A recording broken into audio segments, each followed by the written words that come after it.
د په زړه پورې شخص او د مینې څه فرق ده. اول څه چې موږ واده وکړو کېدای سي مېړه یا میینه مو موږ ته په زړه پورې شخص واوسېږي، خو موږ مین ونه اوسېږو.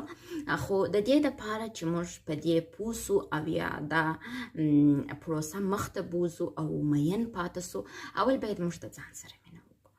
اول چې مهم دی د ځان سره مینه کول، د ځان پیژندل، ځان ته توجه کول، وروسته دوهم کس سره مینه کول.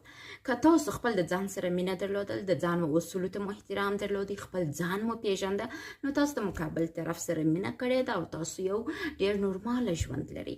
یعنی د مینې ارزښت هغه وخت معلومیږي چې شخص خپل ځان نه یې پکښې ورک کړی. مینه هغه وخت ښه ده چې موږ دا زده کړو چې څنګه خپل د ځان سره مینه وکړو. یعنې مین تنها داسې یو کس نه اوسېږي چې ستا ژوند ته راسي هر څه دې درڅه واخلي.